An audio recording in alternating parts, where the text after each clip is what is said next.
Some people have written books, some have a great look that covers the magazines for kids who are 17. But I don't know what to do, staring into the blue sky and just waiting for a sign. Some, they are certain of what awaits them when it all ends. But I don't know what will happen to me. Will I be remembered? Evet dostlar, herkese selamlar. Herkese selamlar. Sevgiler. Ne oldu beni? Kaplumbağa ölmüş orada. Evet dostlar, Kefalos civarı bir yere geldik.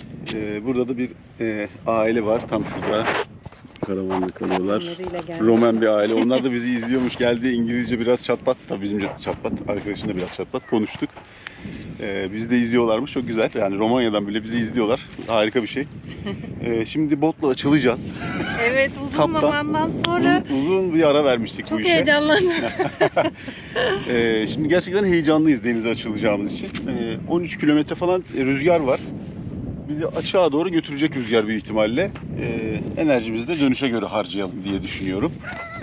Evet. Artık bilmiyorum, yeni olta takımlarımız var. Evet, yeni oltalarımız var. Güzel yeni yemlerimiz var. Karidesle avlanacağız yine gerçi ama yeni oltamızı da gösteririz, tanıtırız bakalım bir şeyler başarabilecek miyiz. Bütün ekipmanlarımızı şimdi sahile doğru indirelim. Evet. Değil mi? Bayağı bir eşyamız var.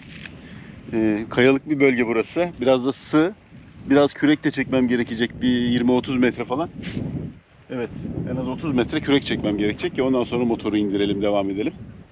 Yavaş yavaş çalışmalar başlasın mı aşkım? Kaptan ve Miço'nun maceraları başlasın o zaman. Başlasın. Deni de bizimle beraber olacak. Bakalım.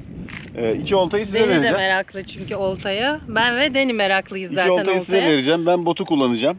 Barış botu kullansın. Kendime kameramanlık yapsın. Kameramanlık yapacağım. İşte yem taksın. Yok botu... artık. Yem takmam. Onu yapma. Onu kabul etmiyorum. Botu silsin, süpürsün. Kahvemi getirdim. Şişirsin. Botu kullanacağım. Kahvemi içeceğim. Başka bıdı bıdı yapacağım. Konuşacağım bol bol.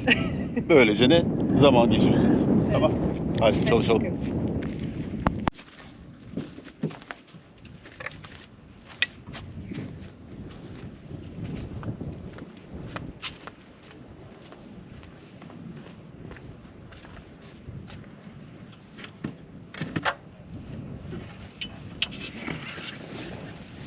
Beraber taşıyın. Yok, ben getiririm.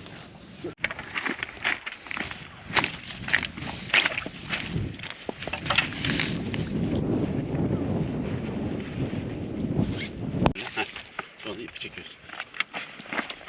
Daha yine.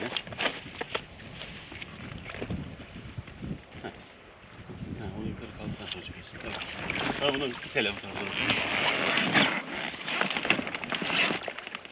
İyi görünüyor. Bayağıdır kullanmıyorduk. Bayağı Hadi oldu. şişirelim şimdi bunu yavaş yavaş.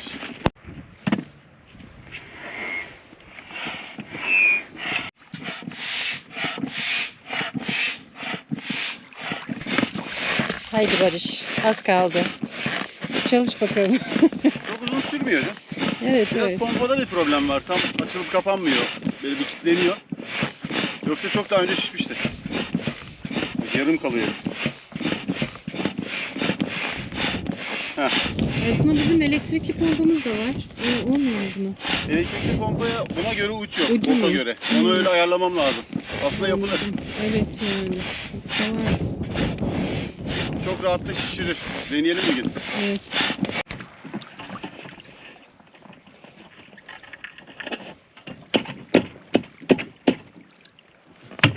Biz bir kere ilk aldığımızda alüminyum tavan almıştık ya. Aa, Ya onun çok yanında yanaydı. bu ne kadar kolay.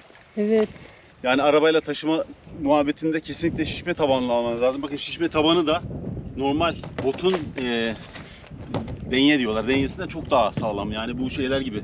Subboardlar gibi belki onlardan daha sağlam bir malzemeden. Çok güzel. Tabii bizim için bu daha pratik oldu yani Tabii. taktikler olayı. Yoksa alüminyum botlar, alüminyum tabanlı botlar da iyi ama böyle çok iyiler. taşırsan römorkla falan Römorkun arabanın varsa, arkasına. botunu koyacak yerin Ha, varsa öyle alüminyum iyi. taban, ahşap taban ama araçta taşıyacaksan, eve taşıyacaksan Taşıyor. işler değişiyor.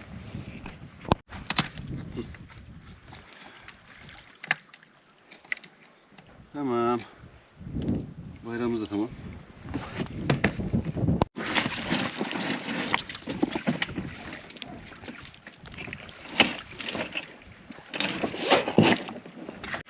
Şimdi kayalık bölgede olduğu için daha ileri aldım. Buradan çünkü bütün ağırlığı yükleyip çekemeyiz botu. Bir de zarar veririz bota.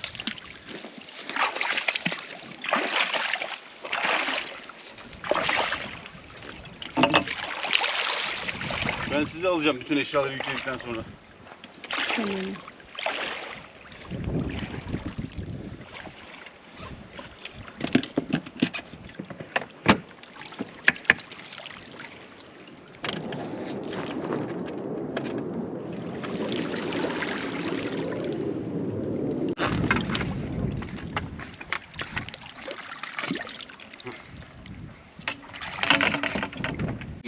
Bütün malzemeleri yavaş yavaş. Şunları alayım. Şunu alayım. Gidiyor.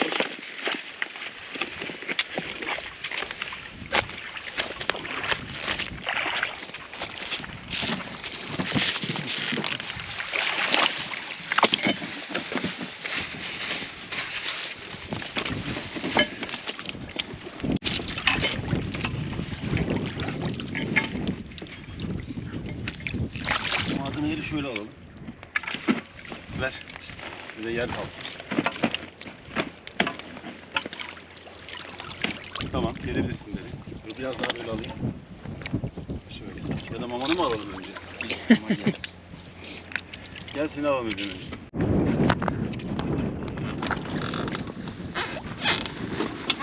Heh.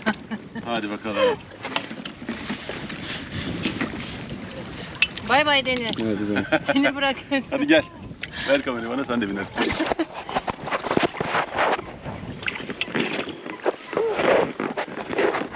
Vay be.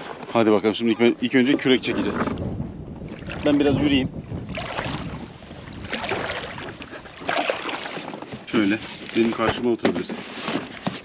Heh.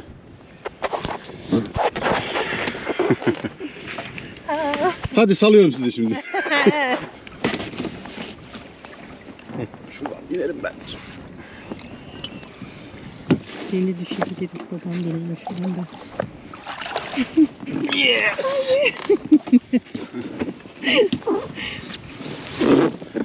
Oldu mu? Bilmiyorum artık.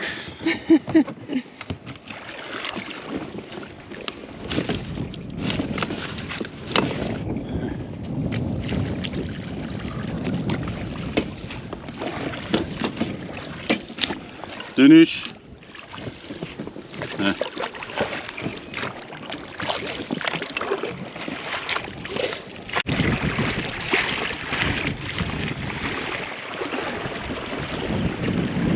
Kaptan nereye doğru gidelim?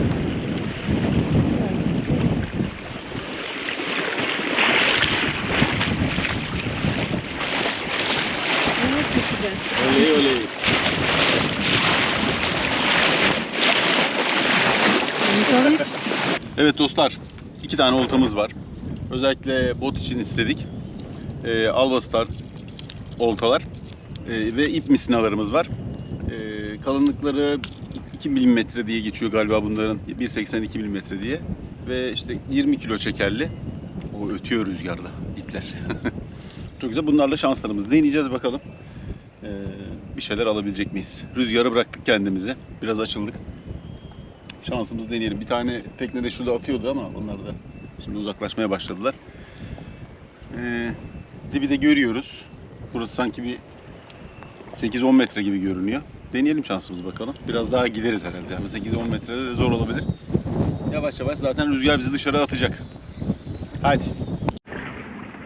Hadi bakalım, hayırlı olsun. İlk atışımızı yaptık. evet. Bir de şimdi demin iğnelerini bağlayayım. Hadi bakalım. Ciddi olamazsın. Tutmayı unutmuşum. Vallahi. Oğlum daha nefes almadan tuttun, yine başladın ha. Vallahi bilmiyorum. Dur ya. Gitti mi? Niye çekiyor ucunu? İyi. Ay. Bu ne? Tamam kapat Deni kapat. Bunu atacağız. İyi. Geçiriyorsun. Çekiyorsun. Hayır. Allah'ım bu Biz otlu- otluktayız galiba aşkım. Sürekli bir ot balıkları geliyor. Şimdi hani balığı. Çok severiz bunu. Allah'ım. Daha ben hala diğer... Çok balığı. Heh. Ben diğer şeyle uğraşıyorum bu arada oltayla. Ha, baksana benim hepsini Sen yediler. orada... Tutmuş olabilir misin Deni? Bilmiyorum ki niye böyle ses çıkıyor. Misina dur. Kalama evet. Ha, şimdi çeviremiz takıldı. Zorlama çok fazla.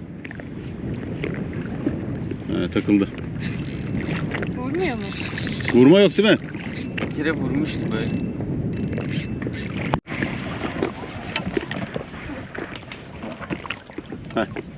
İyi geldi bari.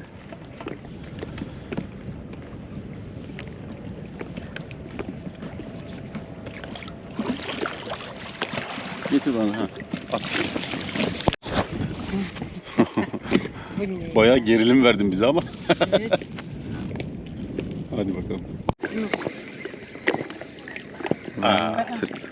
Nasıl ona asıldı? Aa, Gördün buna mü? geldi. Buna da vuruyor.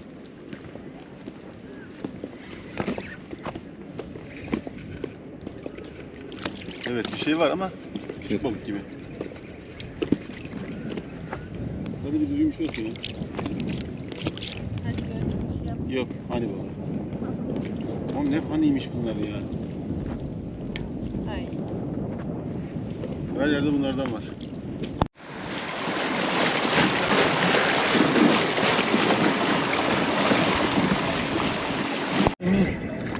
Hayır. Ay şerefsiz balık. Ha. Şu şerefsiz yakından çekeyim bak. Bu. Pirana.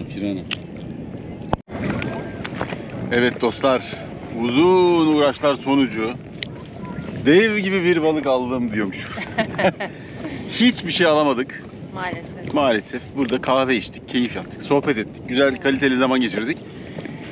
Ama balık alamamak sıkıntı oldu. Sürekli hani balığı, ot Ya, balığı. Biz hani botla çıktığımız zaman böyle güzel mercanlar tutuyorduk. Evet onların Ne dönem... şanslıymışız diyorum yani. Tabii. Hatta birileri yorum yazmıştı bize. Nasıl tuttunuz falan. Evet. Bize normal gelmişti o zaman. Şimdi ama gerçekten zor. Yani balık bulucu olmadan balığın olduğu yere olta atmak gerçekten zor. Çünkü çok deniz çayırı var. Atıyoruz. Büyük ihtimalle onların içine girip kayboluyor yem. Öyle olunca da balık nasıl görsün de içinden alsın. Çok zor. Hep ot çektik. Hep yemlerimiz takıldı, düştü karidesler. Şimdi bugünü böyle atlatıyoruz. Yarın sabah tekrar çıkacağız. Bakalım yarın neler olacak. Hadi yarın sabah görüşmek üzere. Deni, yarın gelecek misin bizimle? Gelecek misin? Oo olabilir dedi. Bugün sıkılmasına rağmen yarın olabilir dedi. Çok iyi. Hadi bakalım. Hadi bakalım.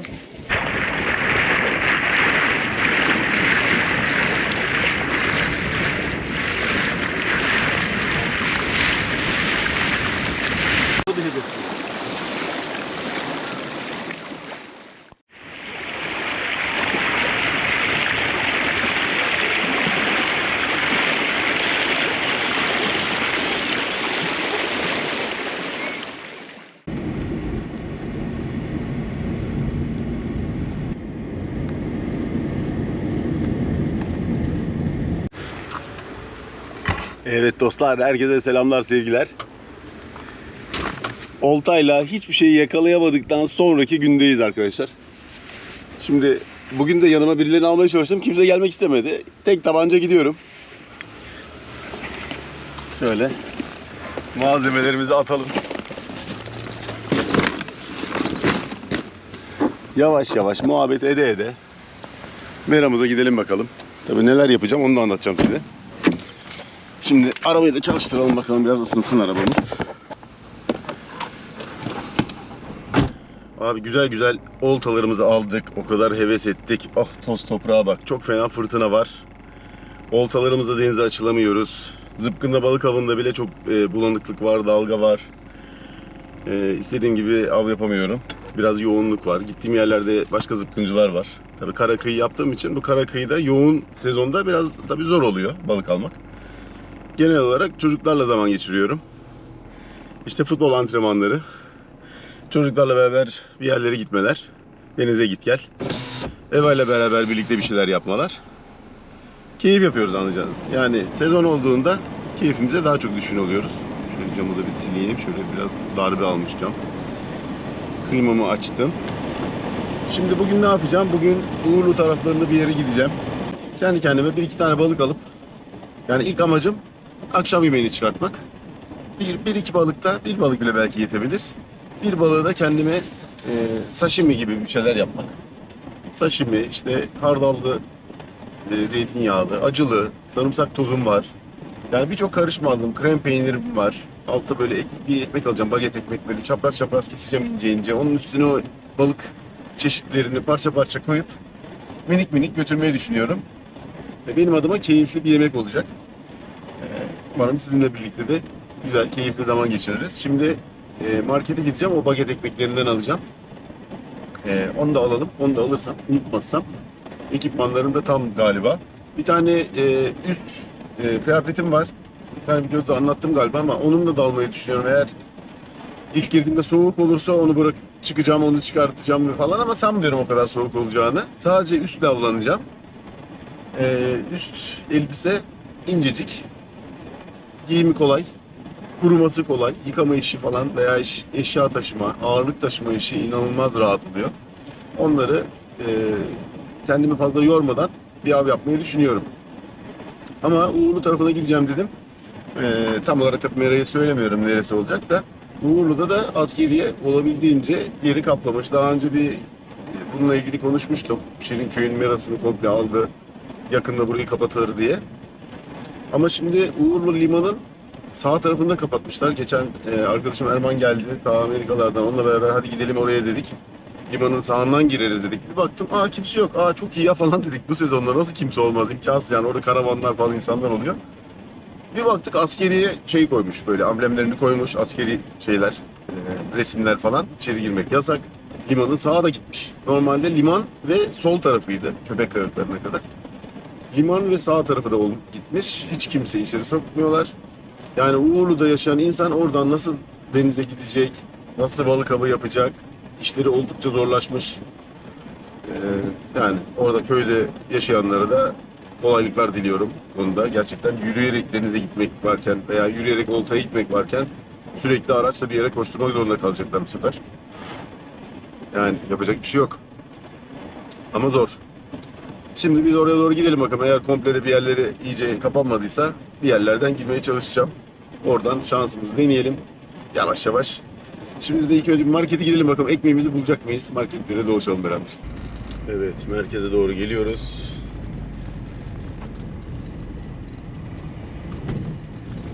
Etibadem'de oldukça yoğunluk var. Zaten merkezde en fazla iş yapan yer.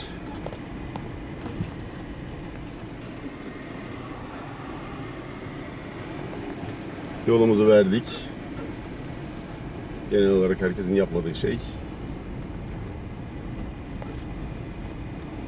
Evet, Adana merkezi de böyle. Seçim ıvır zıvırları da asılmaya başlamış yukarılara. Kimin nereden çıkarı varsa öyle takılıyor insanlar. Klasik.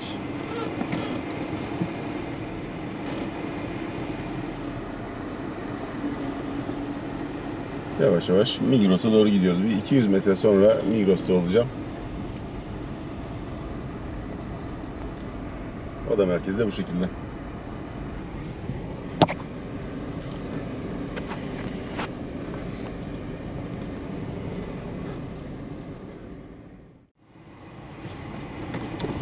Evet, Migros'a geldik.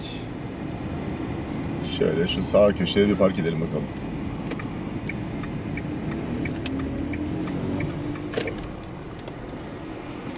Alışverişleri gerçekten bizi zorlamaya başladı. Fiyatlar aldı başına gitti.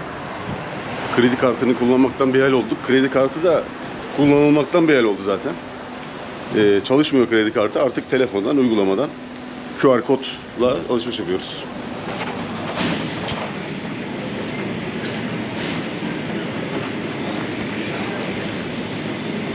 Evet.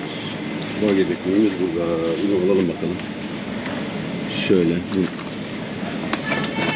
Dokunduğumuzu alalım. Hadi bakalım. Alacaklarımızı aldık.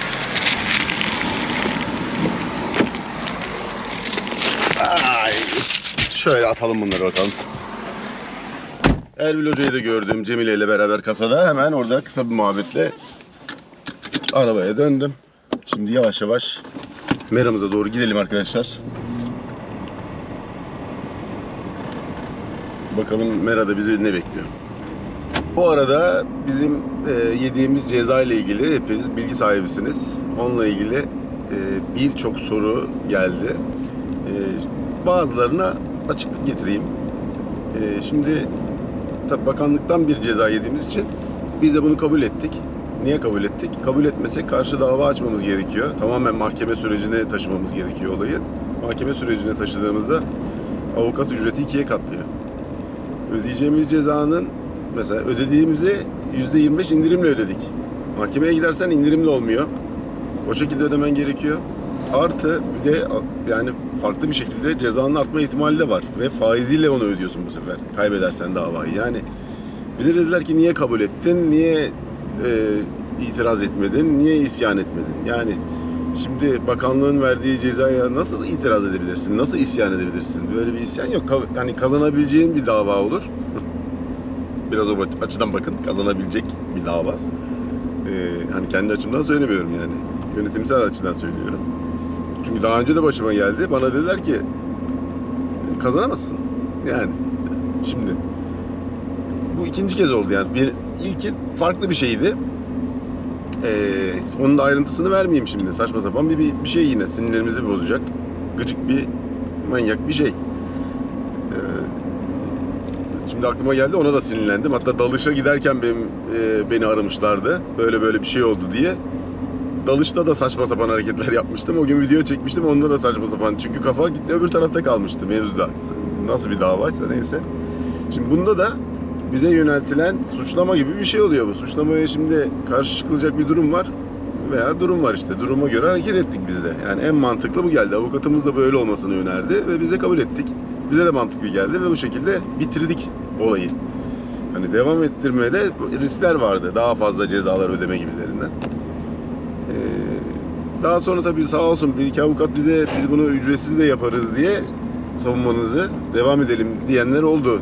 Teşekkür ediyoruz. Keşke daha önce onlarla diyalog halinde olsaydık. Çünkü biz sonuçlandırdıktan sonra o diyaloglar oldu. Delikanlı avukatlar da var. O da bir kenarda yani. Bizden sonra bizim avukata bile 6-7 tane bizim davadan gelmiş. Yani aynı cezadan. Düşünebiliyor musunuz? Sadece bizim avukata. Yani öyle bir ortam var şu an. Vergisini verdiğimiz şeyin cezasını çekiyoruz. Umarım en yakın zamanda böyle şeylerin yani insanlar vergisini verdiği şeyden ceza yemeyecek bir ortam oluşturulur. Çünkü hani trafikte hız yapıyorsun, ceza yiyorsun tamam. Yani hızın cezasını mı veriyorsun? Yani hızın vergisini mi veriyorsun? Cezasını ödersin. Yani öyle bir şey yok. Hızda böyle bir opsiyon yok yani. Veya kırmızı ışıkta geçtin yani. Onun öyle bir opsiyonu yok. Tabii ki cezasını yiyeceksin. Ama marketten satın aldığımız şeyi paylaşarak ceza yememiz de çok enteresan oldu. Bunun için itiraz edin dediler de öyle bir itiraz yok yani. Onu söylemek istedim. Videomuz yaklaşık 350.000 izlendi. 350.000'i geçmişti en son. Sonra da bakmadım. Yani 400.000'e gelmiştir. Birçok şehir bizim videomuzu paylaştı. Şehir haber ajansları işte Instagram'dan falan. Ondan sonra burada saçma sapan bir sollama yapıyor arkadaş. Yani motor tamam güçlü motorun var da virajda da yapma be kardeşim. Rahatsız. Ondan sonra trafik kazası oldu. Şuradaki virajı bekleseler bak. Çekiyorum şurada. Bak bütün virajlarda sollama yapıyorlar ha. Aha da her şeyi çektim. Şimdi şikayet etmek gibi olmasın ama bütün virajlarda sollama yaptılar. Ne aceleleri varsa. Hani bu tarz bir şeyin cezası olur. Şu yani haksız bir hareket. Sen yanındakini de tehlikeye sokuyorsun. Kendini de tehlikeye sokuyorsun. Önden giden arkadakileri de gaza getiriyor. Belki arkadakiler öyle bir hız yapmayacak. Hepsi birbirinin peşinde. Yani anlayacağınız böyle. Videolarımız toplamda 2 milyonu geçti. Yani 2 milyondan fazla insana ulaştı. Ve birçok insan bize hem geçmiş olsun mesajlarını iletti. Hem nasıl olur böyle bir şey? Vergisini verdiğimiz şeyden nasıl böyle bir ceza veya siz şey misiniz dediler bize, hani takipçi sayınız çok fazla sizin, reklamını mı yaptınız, o yüzden mi yediniz cezayı acaba falan diyenler oldu ama öyle değil yani. Burada herkese ceza veriyorlar. Eğer bir paylaşım yaptığında bir de herkese açıksa, hani gizli olursa, grup arkadaşların sadece seni görüyorsa, şikayet halinde dışarıdan polis müdahalesinde senin sayfanı görüntüleyemez bence. Benim fikrim bu. Ama gizli olmayan, herkese açık olan sayfalarda bu şikayet veya işte bakanlığın denetimine takıldığınız anda sayfanız inceleniyor. 5-6 tane resmi çekip dosyaya ekliyorlar ve o resimlerden kurtulamıyorsun dosyaya eklendiği için artık, sonra silsen de. Eski de olsa fark etmiyor senin, çünkü profiline giriyor. Belki 3 sene önce bir paylaşım yaptın. Bir de şimdi bir paylaşım yaptın. O 3 sene öncekini de ekliyor dosyaya. Ne yapacaksın? 3 sene önce içtim mi diyeceksin. Olmuyor işte o. İşletmelere de cezalar yazmışlar. İşletme sahipleri de bize yazdı. Onlar da marka belirttiği için, gösterdiği için ve fiyat belirttikleri için ceza yediler. Yani olay sadece bizim böyle bir içerik üretimimizle alakalı değil. Şahıslara da cezalar geliyor.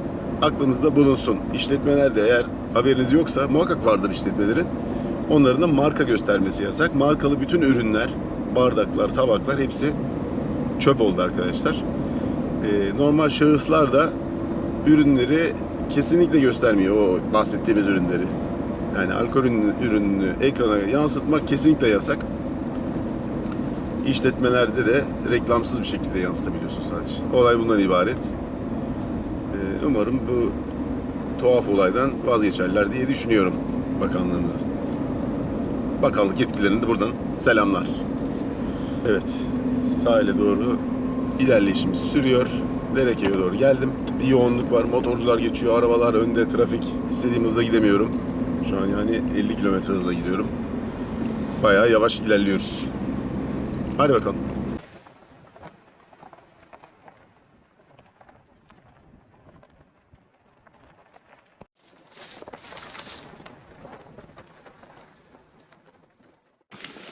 Şimdi yeni aldığım elbiseyle gireceğim dedim, sadece üst, ama deniz böyle birazcık sanki soğukmuş gibi hissettim buradan.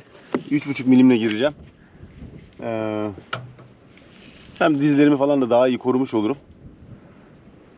Riske girmeden tam takım elbiseyle denize doğru bakalım. Ayarlayayım burada kemerimi, ağırlığımı falan. Ona göre denize doğru girelim bakalım.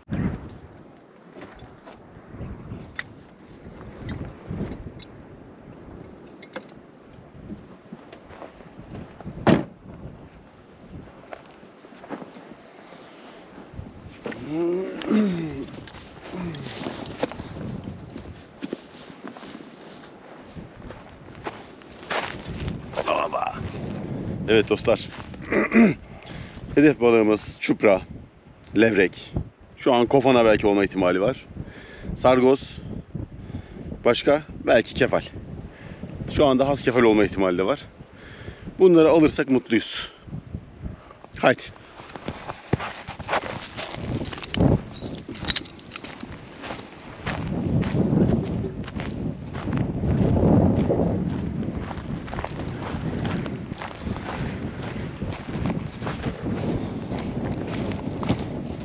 Bayağı bir rüzgar var.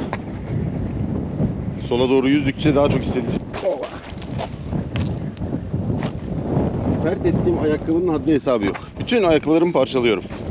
Bazen terlikle geliyorum. Bu sefer yeni ayakkabım oluyor şeyde, yanımda.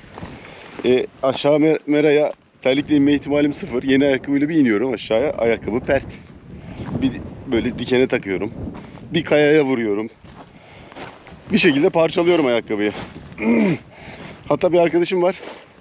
Hani ayakkabısına böyle çok önem verir, temiz bakar, güzel ilgilenir. Benim ayakkabıları görüyor böyle yapıyor. Ah, ne yaptın ayakkabı ya falan.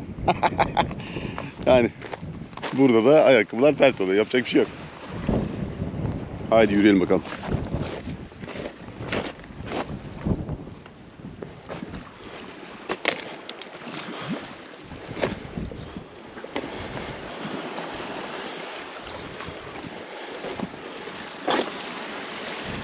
Bu kaya böyle değildi. Yıkılmış gibi bir şey. Görüyorum. Tehlikeli.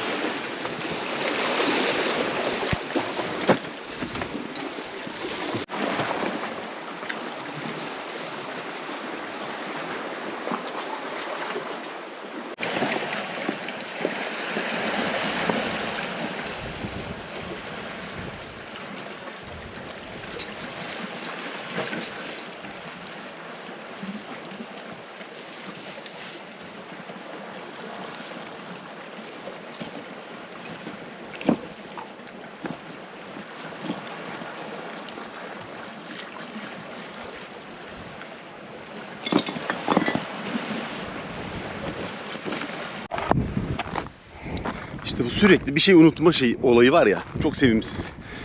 Şimdi de su altı kamerasını unuttum. Bu elimdeki rüzgar önleyici bir kılıfı var. Bunu takamıyorum zıpkına. Diğer kamerayı da arabada unuttum. Bir daha geri döndüm eşyaları bırakıp.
Evet dostlar, çok verimli geçti diyemem. Akşam yemeğini çıkardım. Birkaç kefal sargoz aldım. Bir tane kefali de şimdi çiğ balık olarak deneyeceğim ama biraz daha değişik olacak çiğ balık. Birkaç çeşit yapacağım. Yani yanında sarımsak tozu var. Acı biber var. Felaket bir acı bu. Arkadaşımdan aldım. Hardalım var. Tuzum var. Zeytin var biraz. Krem peynirim var. Ve baget ekmeğim var. Bunu da keseceğim. Ekmeğin üstüne böyle ince ekmeğin üstüne çiğ balık yapacağım. Ama biraz çeşitli olacak. Soya sosum da var. Zeytinyağım, karabiberim de var. Bunlarla 1-2 çeşit yapacağım. Size ama balığı ayıklarken de bir tane teknik göstereceğim. Fileto çıkartma tekniği.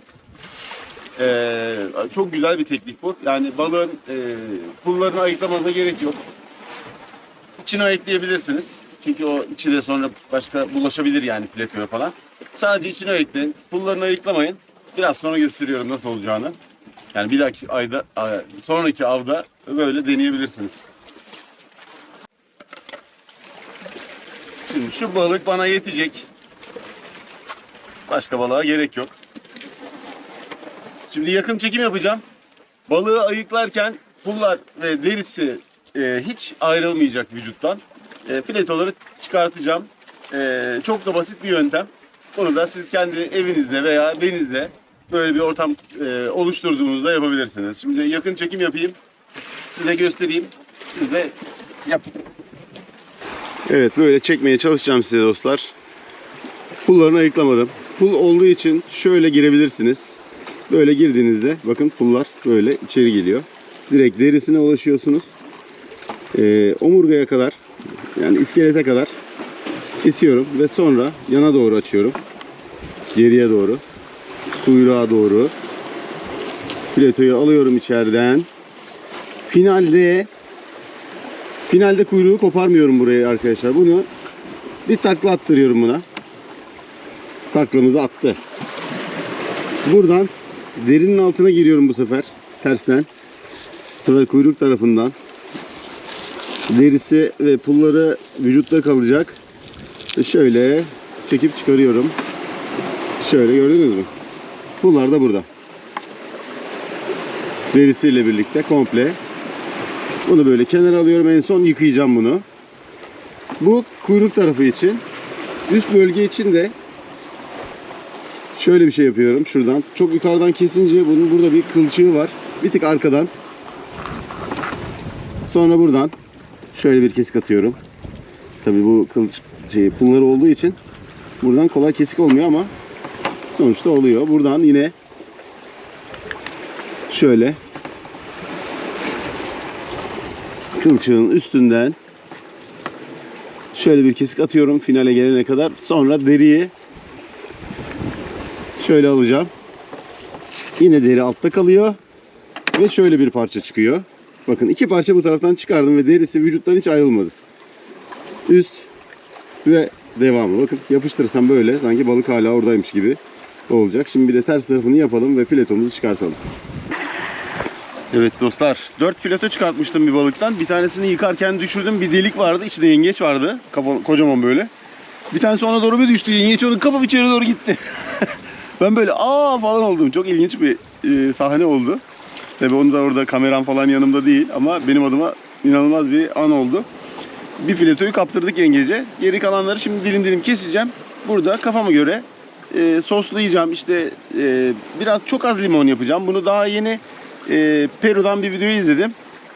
Ceviche'nin ana vatanı Peru biliyorsunuz. Oradan çıkmış bir yemek. Çok az bir limon. Kafama göre hardal. Veya bir kısmını da soya soslu bir şekilde böyle 2 parça halinde yapacağım burada. 2 ya da 3 farklı çeşit yapacağım.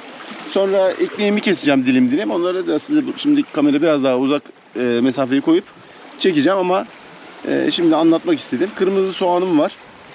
Klasik bizim her zaman elimizde bulunan. Kırmızı soğan, karabiber. Hatta bir ekmeğin üstüne birazcık zeytin de kesip koyacağım. Sele zeytin var. Bu organik bir zeytin bu. Gökçe'de satılan. Ben kendim de bazen yapıyorum böyle zeytin ama bizdeki bitti. Ben de yeni bir aldım işte yeni bir yerden. Organik olduğuma inandığım bir yerden aldım zeytini. Onu da böyle minik minik kesip ekmeğin üstüne ekleme yapacağım. Şekilli olacak. Yani her ısırdığım ekmekte farklı bir tat olacak diye planlıyorum. Bir krem peynirim de var. Hemen hemen hepsine krem peyniri de sürebilirim.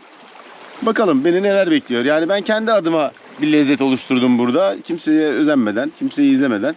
Daha önce tabii Ceviche'den örnek alarak öyle devam ediyorum. Bakalım. Hadi başlayayım bakalım. Biraz balığım azaldı ama olsun. Yengecin kısmetiymiş. Löp diye yuvanın içine düştü.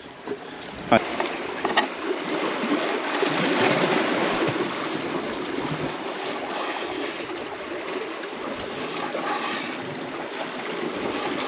Evet. Şimdi bir tanesine sadece soya sosu atacağım.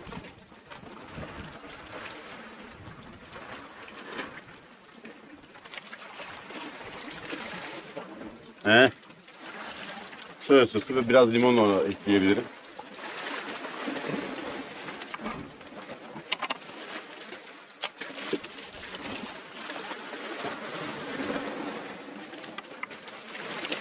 Evet, diğerlerini de burada limon.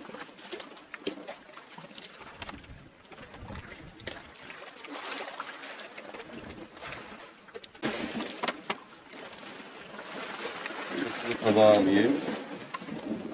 Şöyle. Bazılarını farklı yapacağım. Mesela bir tanesine sadece sarımsak koyacağım burada. Onlarla yoğuracağım onu. Buna sarımsak yapalım. Buna da acı biber yapalım. Oo, çok fena acı ama o. Biraz zeytin ekleyeceğim. Tekrar limon koyalım.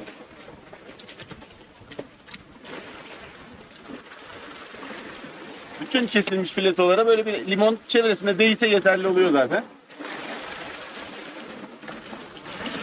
Bunları tuz alalım. Soya soslu olana tuz atmıyorum.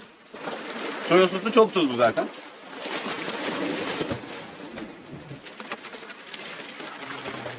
Bu acı olana azıcık hardal koyacağım. Sonra en son zeytinyağını koyacağım. Hardalla burada işim bitti. Acı biberle işim bitti. Ekmeğin üstüne soğan keseceğim. Şunlar şöyle kalsın. Birazcık zeytin doğrayalım.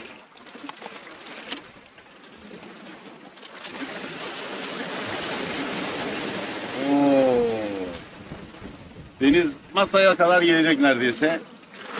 Şortunun ucuna değdi. Ohoho. Kapak ne oldu?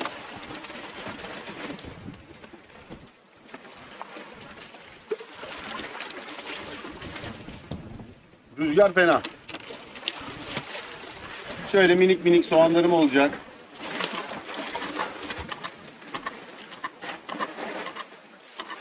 Yaptığım ekmeklerin bazılarının üstüne dökeceğim. Belki hepsine dökerim. Şöyle yeşilden de biraz keselim. Oo maşallah maşallah. Beni alıp gidecek Deniz.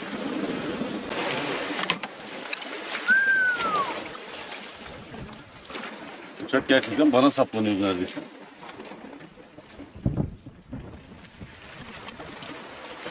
Şimdi yeşil soğanımız hazır. İnce ince kırmızı soğanı kesiyorum.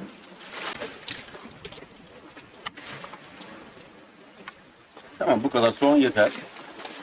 Bunları buraya koyalım. Şimdi birkaç tane zeytin keseceğim.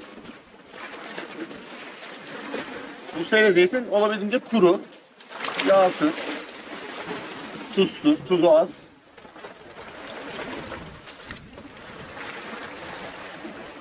Yapımı da çok kolay. Siyah zeytini topluyorsun. 5 litrelik şişeye doldur tepeleme. Birazcık mesafe bırak. İçine biraz salamura tuzu, kaya tuzu, bir bardak da ayçiçek yağı. Birkaç ay boyunca çeviriyorsunuz her gün. Sonra havasını alıyorsunuz yine her gün. Ara sıra tadına bakıyorsunuz birkaç gün sonra, birkaç ay sonra. Tahminen 3 ay sonra falan yiyorsunuz zeytini. Çok güzel. Deneyin. Salamura. Muhakkak tarifleri vardır sosyal medyada.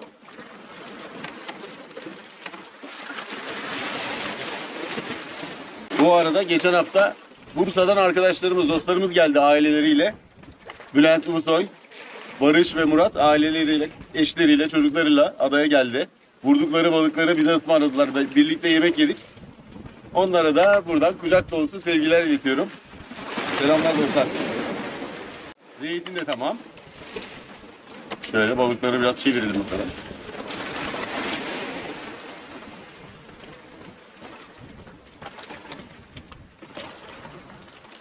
Peru'da bir tane kadın bu yemeği yapıyordu. Aynen böyle eliyle çeviriyordu. Oradan gördüm, böyle yoğuruyor. Bütün soslarıyla birlikte. Tabii daha farklı soslar kullanıyorlar onlar. Biz de ne istersek onu kullanıyoruz. Ama pişmesi için ana madde tuz ve limon.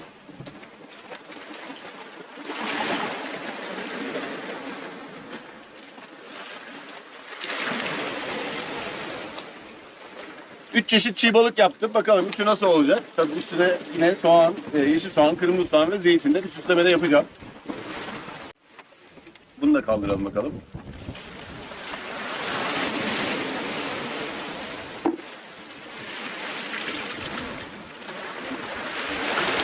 Balıklarımız burada.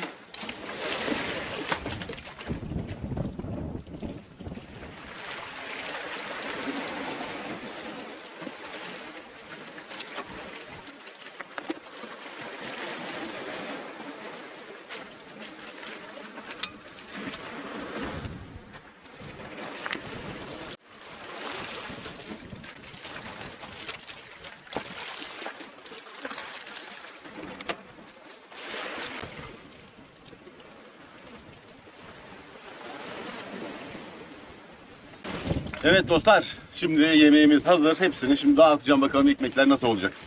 İlk önce hepsine bir krem peynir sürmeyi planlıyorum. Şöyle.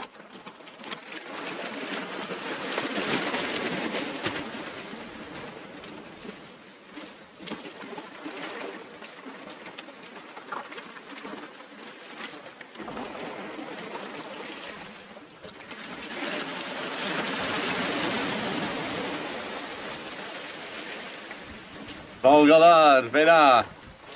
Arkadan geliyorlar.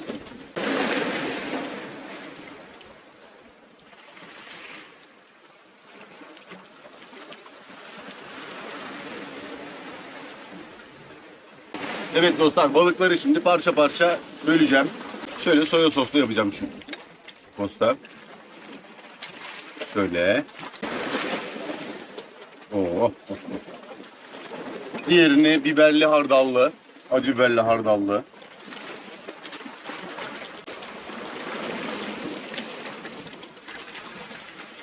Şahane. Bir tane ağzıma atayım bakayım.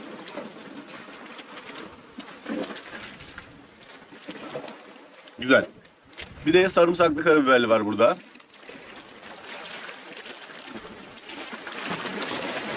Çok iyi. Bundan da bir tane atalım. Değişik. Çok güzel.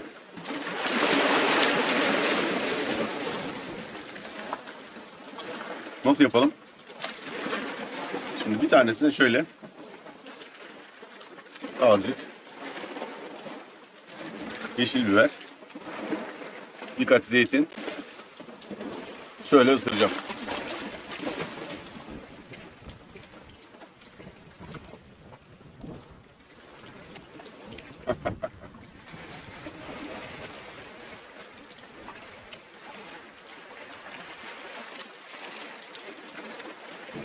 Mükemmel.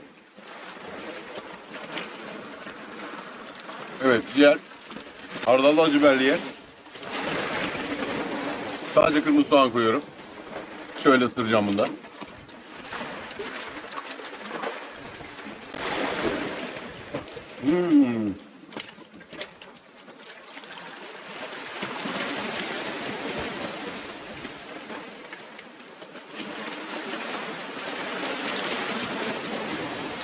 Arkadaşlar harika oldu.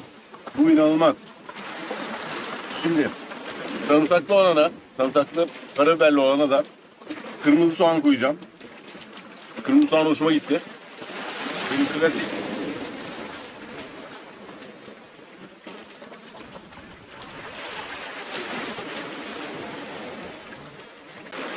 Mükemmel, mükemmel.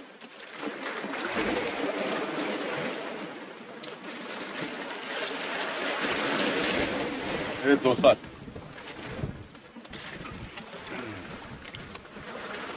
Yemeğim şu şekilde.